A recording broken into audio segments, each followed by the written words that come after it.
Now, Steven, the BeFree movement is essentially about youth engagement. What does the last 5 years of these engagements look like?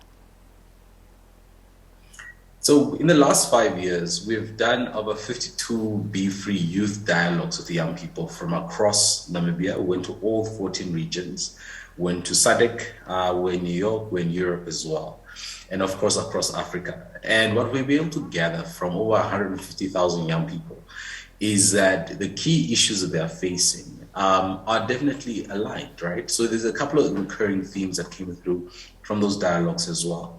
And then the second thing is really the importance of intergenerational conversations around difficult topics, right? We talk about youth and sexual behavior, substance abuse, dropping out of school, dysfunction in the homes, violence, sexual violence, including some of the challenges young people are facing. And we've been able to take and document the experiences, the aspirations of young people in this BeFree report. There are so many areas in which, the youth lack support, they lack, certain platforms and just general reinforcement. Talk to us about some of these areas. So definitely the key issues, the key themes that came to light was that the challenges young people are facing and put them at risk are multi-layered and multi-dimensional. So you can never just talk about an issue directly to one person about one issue, right? HIV, for example, is not a standalone issue. It's poverty, it includes sexual behavior, it includes the family support systems, etc. So what it taught us is that we cannot address issues of young people in an isolated, in a silo manner as well. We need to have an integrated approach. Then the second thing that we also learned is that young people themselves have been parenting each other. They've been encouraging each other. They've been giving each other information. They've been almost being each other's support systems, even though some of that information that they may give is misguided, may be misinformed. They have been each other's parents. So there's that peer parenting that has been taking place under the surface. And what we need to then leverage is then using young people as resources for one another, but providing them age-appropriate, correct information, so that when a friend of them, for example, goes through a specific challenge and reaches out to another, we'll be able to then link them to services, link them to the correct information. And when we talk about even just the issues around adolescent girls and young women and adolescent young boys, critical is also thinking about how we have gender-sensitive programming across the board. So when you think the challenges young girls are facing versus what challenges young boys are facing, they are different, and there are times that they're similar. So it's really thinking about how do we make sure that we have a fun, informative, and at the same time engaging space where young people can be able to articulate for themselves some of their challenges and their solutions to some of the issues they are facing. Yeah. Steven, this might be difficult to answer, but of the myriad of issues that our youth face, what is their biggest challenge? Sure. I think it's integrated services. Everybody is at the moment giving services to young people in silos. So when you think about what services does young people need, medical services is somewhere else. When they think about entrepreneurship and skills development, it's somewhere else. If we think about mental health services, somewhere else. So how do we have an integrated space where young people are able to access those services that they need without having to go look for them across the place? And then the second one is around service delivery. Unfortunately, the people that offer the services are not necessarily youth friendly. So the service provider is maybe known by my mother, known by my aunt, known by a family member, and therefore I will not feel comfortable to look for services there because I'm afraid that there will not be confidence being kept for me. So those are some of the key issues I think that young people are facing, that trust that the system is going to take care of them, but at the same time making sure that the system has integrated services that responds to their needs in real time. Talk to us, Steven, about the different types of opportunities that the #BeFree movement or initiative offers to the youth. So one of the things that we've been able to see is really building confidence of young people in the last 5 years. And these young people have started to lead in their own spaces, right? So we've worked with, for example, young people in informal settlements in the rural areas who are leaders in their own spaces, leaders in their communities, where they are starting to champion issues and challenges there. And we provide the support and platform when and as necessary. But they have really taken that upon themselves. Then the second one is that young people are starting to lead national conversations, as you will have seen in our BeFree report.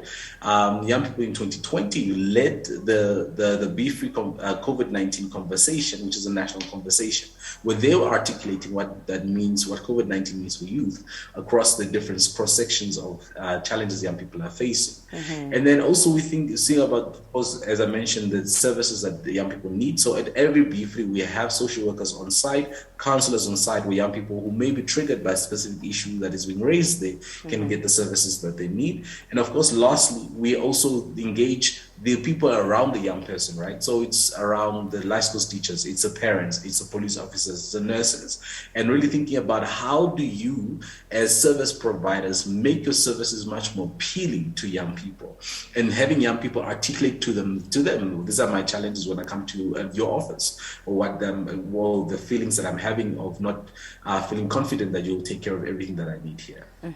You've now released this key learning report, and you've dropped some hints and snippets of what this report contains. What's your plan in terms of implementation of your findings? So that's a fantastic question. We are super excited to announce that, of course, we're going to launch the project BeFree, the Center of Excellence for Young People. This is going to be built in Karatura, next to the Multipurpose Youth Center. We are busy with construction. We should be able to move in by June next year.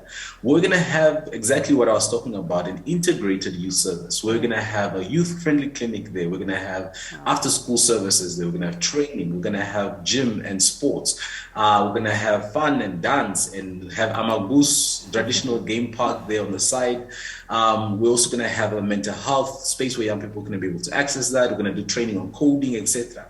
And we're doing this in partnership with other community organizations. We're building this where 11 youth-focused organizations are in about a 500 to 1 kilometer radius there, surrounded by 6 schools. And we're excited to also replicate this model across the country in partnership with the Ministry of Youth and Sport and National Service. So we're really seeing the learnings from the report translate and be institutionalized, and long after we're gone, and long after the BeFree, which has been an events-based program, can now almost feel like a BeFree every day when you come to that center.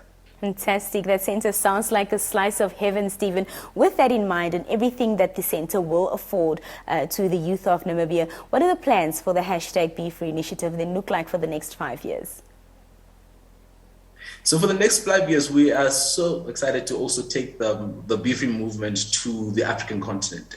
What we're seeing, we've engaged young people from Malawi, Nigeria, South Africa, Botswana, even as far as Morocco as well. And we really think, and young people have been saying, come set up a BeFree here. So we're definitely excited to make this a really continental brand that is able to impact young people across the continent and make it an African brand.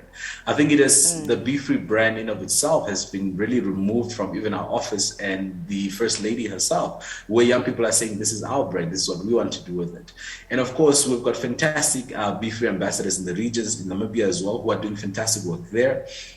And we'll be able to replicate a lot of our programming in the regions. And then, of course, on the campuses as well, we've distributed over 1.2 million condoms last year. When there was a crisis of condoms in country, we distributed those for free across the campuses. And we're going to be able to do some of that work as well, reaching young people in the campuses. So it's really thinking about making sure we have an inclusive space that speaks to young people that are homeless, those in informal settlements, those in middle class, those who are in private school, are very well off, having all of them present to be able to educate and support one another.